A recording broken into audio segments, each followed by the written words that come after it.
दोस्तों ये बात तो हम सभी जानते हैं कि चीन अगर इस टाइम पर किसी से डरता है तो वो है क्वाड संगठन, जिसमें है भारत, अमेरिका, ऑस्ट्रेलिया और जापान। और ये बात भी सब लोग जानते हैं कि अगर डोनाल्ड ट्रंप आएंगे तो क्वाड को एक बार फिर से संगठित कर देंगे, एक तरीके से उसे दोबारा से जिंदा कर देंगे। लेकिन इतने धमाकेदार तरीके से जिंदा करेंगे ये बात तो चीन भी नहीं सोच सकता था। लिटरली कम्युनिस्ट पार्टी का दिमाग हिल गया है। आप आपकी स्क्रीन पर देख लीजिए, अब से कुछ ही टाइम पहले ऐलान हो चुका है कि अब से 2-3 दिन पहले जो खबर निकल कर सामने आ रही थी कि जापान अपने सैनिक तैनात करेगा, वो भी ऑस्ट्रेलिया के डार्विन आइलैंड पर, वो खबर अब एकदम कंफर्म हो चुकी है और बहुत ही जल्द अब वो अपने सैनिक रवाना करेगा। इतना ही नहीं, लेकिन दोस्तों उससे पहले अगर अभी तक आपने इस चैनल को सब्सक्राइब नहीं किया है तो आपसे विनम्र निवेदन है कि आप इस चैनल को सब्सक्राइब कर नोटिफिकेशन बेल को ऑन कर लीजिए और वीडियो को लाइक कर दीजिए। चलिए हम वीडियो में वापस आते हैं। डार्विन नौसैनिक अड्डे पर जापान के साथ साथ ऑस्ट्रेलिया और अमेरिका की नौसेनाएं इकट्ठा होकर वहां पर युद्ध अभ्यास शुरू करेंगी। एक तरीके से ट्रेनिंग स्टार्ट कर देंगे कि अगर कल को चाइना के साथ युद्ध होता है तो वो कैसे डार्विन का इस्तेमाल करके न केवल चीनी नौसेना को रोकेंगे बल्कि युद्ध में उसे पटकने भी देंगे। और ये कितनी ज्यादा बड़ी बात है तो आप आपकी स्क्रीन पर देखिए। चीन का, जिसे हम मुखपत्र कहते हैं, जिसे हम जानते हैं चीन के ग्लोबल टाइम्स के नाम से, ये चीन का एक सरकारी मीडिया हाउस है। कुल मिलाकर जब चाइना की सरकार को कुछ भी बोलना होता है तो वो खुद से नहीं बोलती, इसी मीडिया हाउस के थ्रू पूरी दुनिया को अपनी बात बताती है। और आप आपकी स्क्रीन पर एक ग्लोबल टाइम्स का आर्टिकल देखिए। इसमें कहा गया है कि जापानी सैनिकों की ऑस्ट्रेलिया के पर्ल हार्बर पर तैनाती एक बहुत ही डेंजरस कदम है जो कि इन सभी देशों पर भारी पड़ सकता है। यानी कि चाइना ऑस्ट्रेलिया के इस डार्विन को अब अमेरिका का पर्ल हार्बर की तरह देख रहा होगा। और आपको मैं बता दूं कि पर्ल हार्बर दूसरे विश्व युद्ध में अमेरिकी नौसैनिक शक्ति का केंद्र था। इनकी करीबन 30% नौसेना की ताकत यहीं से आती थी, यानी कि पर्ल हार्बर से।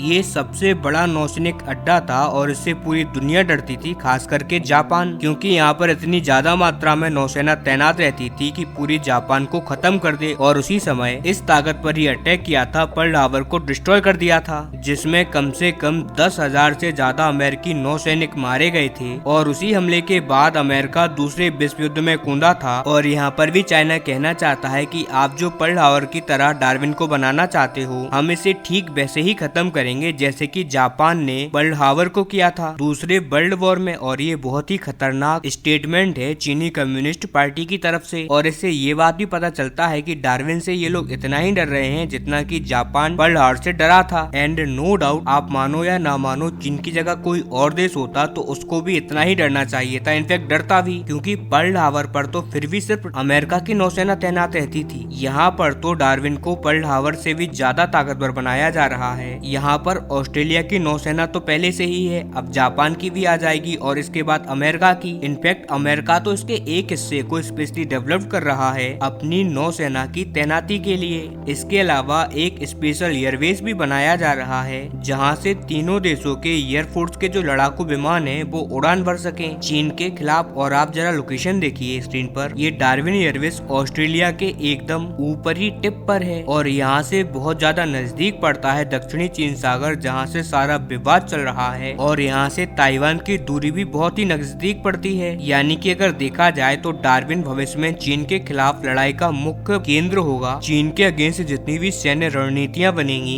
वो सभी देश मिलकर डार्विन से ही बनाएंगे। और अभी यहाँ पर भारत की एंट्री बाकी है। खैर अभी तो भारत की एंट्री नहीं होने वाली, लेकिन जिस दिन भी चाइना ने भारत से पंगा लिया और भारत के साथ कोई भी बॉर्डर विवाद स्टार्ट किया तो नो डाउट कुछ ही महीनों के अंदर भारतीय नौसेना भी आपको यहीं मिलेगी। और उस टाइम पर आपको खबर मिल रही होगी कि डार्विन के अंदर भारत भी एक हिस्से को डेवलप कर रहा है अपनी नौसेना के लिए। लेकिन उससे पहले भी आपको भारतीय नौसेना के युद्धपोत यहाँ पर दिख सकते हैं, इन्हीं देशों के साथ युद्ध अभ्यास करते हुए, मिलिट्री एक्सरसाइज करते हुए, जो कि होगा ही क्योंकि अमेरिका के राष्ट्रपति डोनाल्ड ट्रंप जैसे ही शपथ लेंगे एक बार फिर से क्वाड की मजबूती का काम यहाँ पर स्टार्ट कर दिया जाएगा। चारों देशों की जो बैठक है वो स्टार्ट होना शुरू हो जाएगी और इन देशों की जो मिलिट्री एंगेजमेंट है, स्पेशली जो नेवी का आपसी यहाँ पर युद्ध अभ्यास है, वो और भी ज्यादा तेज होंगे। इसलिए आने वाले टाइम में आप देखेंगे कि डार्विन बहुत ज्यादा चर्चा में रहने वाला है। हालांकि इस पर आपके क्या पॉइंट्स हैं, आपके क्या व्यूज हैं, हमें जरूर बताइए।